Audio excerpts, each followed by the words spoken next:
j'ai parlé d'oxymètre de pouls. Donc, vous avez vu que pour l'oxymètre de pouls, c'est un appareil qui est maintenant disponible à la location.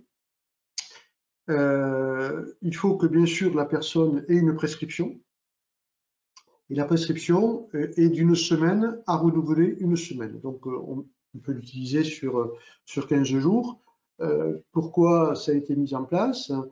Tout simplement pour éviter que des personnes qui n'avaient pas lieu d'être à l'hôpital puissent rester à domicile sous oxygène, mais avec une surveillance justement avec l'oxymètre permettant de voir si la situation est stabilisée ou si elle se dégradait. Et on sait que ça se dégrade très vite. Et le seul moyen de le savoir, c'est de ne pas attendre les signes cliniques, c'est de vérifier le taux d'oxygène par capillarité dans le sang, comme c'est fait avec les oxymètres, et on a la réponse immédiatement. Donc,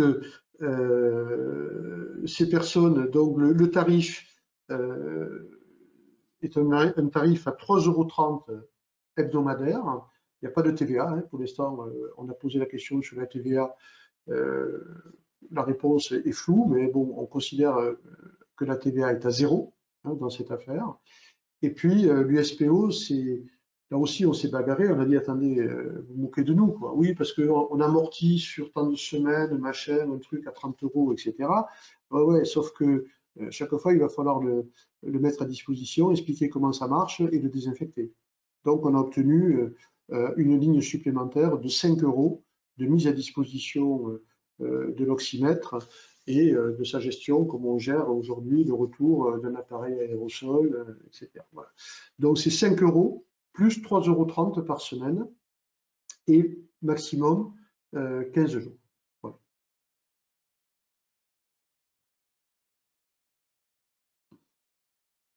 Et pour l'instant, on n'a pas de rupture de stock sur les oxymètres. Pardon. Non, super. Vu qu'on a changé de sujet, question sur les masques. Savez-vous si le remboursement des masques va durer? Pour l'instant, on n'a aucune information sur le fait que ça s'arrête.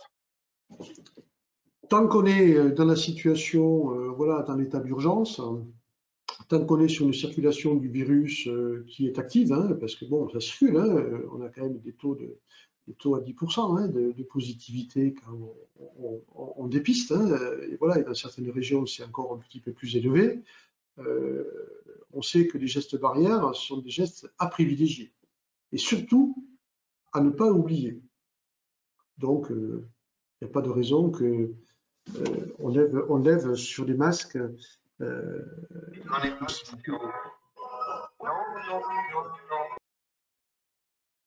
Qu'est-ce qui s'est passé? Moi, je suis figé, mais on m'entend? Oui, on vous entend, mais c'est vrai que vous êtes figé, ouais. Bon, voilà.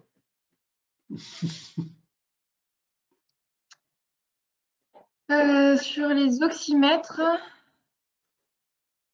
pour oxymètre de pouls, pour 2 semaines, 2 fois 5 €. Non, alors il y a 5 €, c'est la mise à disposition. Ensuite, si c'est utilisé pendant une semaine, on facture 3,30 €, donc ça fera 8,30 €. Et si c'est une semaine à renouveler, une semaine supplémentaire, eh bien ça fera 2 fois 3,30 € plus 5 €.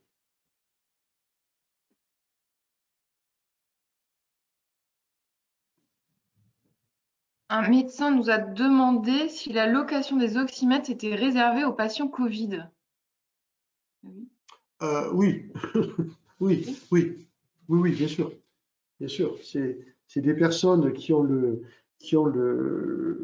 Covid, qui ont voilà, des formes graves. Alors, je ne sais plus, des signes respiratoires et ou facteurs de risque de formes graves de Covid et ou âgés de 65 ans et plus. Voilà. Donc, c'est des personnes voilà, pour qui il faut surveiller. On ne les hospitalise pas.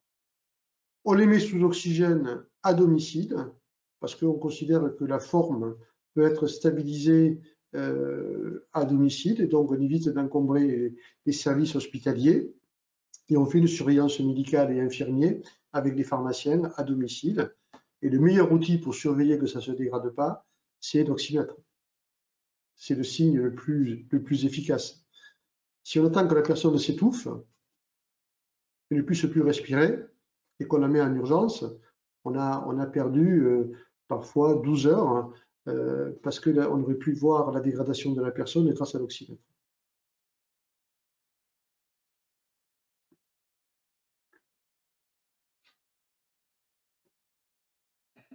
Je suis en train de regarder, mais je pense que On a fait le tour. l'oxymètre, on facture oxymètre a posteriori. Oui, comme toutes les locations. Les locations, on facture toujours à terme. Donc, au bout d'une semaine ou au bout de 15 jours, en fonction de la durée de la prescription. Est-ce qu'on peut facturer pour les moins de 65 ans? Oui, S'ils ont les autres facteurs. s'ils sont en forme grave de Covid, hein, bien sûr. On peut donc louer des oxymètres qu'on a achetés. Oui, oui, oui. Ben voilà, vous mettez l'oxymètre en location. Et après, il restera en location. On facture en PMR? Il y a un code LPP, hein, c'est ça, hein? Oui. Il y a un code LPP. C'est ça, il y a un code LPP. Pardon. Est-ce qu'il faut une ordonnance pour l'oxymètre? Oui, Oui. il faut des prescriptions médicales. On a demandé à ce qu'on puisse s'en passer, ça n'a pas été accepté par les médecins qui veulent garder leur prérogative sur la prescription. Ok. Il reste quelques minutes. Ouais, il y en a plein qui disent que c'est pas à jour les codes LPP. On est d'accord, hein, c'est toujours pareil, c'est arrivé très vite, il y a un délai, donc il faut demander à son éditeur de logiciel quand est-ce qu'il fait la mise à jour avec le code LPP, l'ACNAM aussi, et après on facturera quand ce sera à jour. De toute manière, il faut attendre 15 jours pour facturer. Donc j'espère que ce sera à jour d'ici. Excusez-moi, Bénédicte, juste un point sur les oxymètres, il faut que ce soit des oxymètres aux normes, hein, marquage CE, etc. Et il y a des normes bien précises, hein, de ne pas prendre n'importe quel matériel, hein, il faut qu'il soit conforme.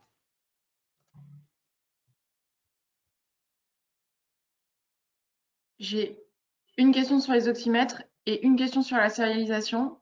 Comment désinfecter un oxymètre? Bon, ben, vous le désinfectez comme n'importe quel autre matériel, hein, avec une solution virucide, comme vous le faites aujourd'hui pour vos aérosols. Hein. Voilà. Simplement.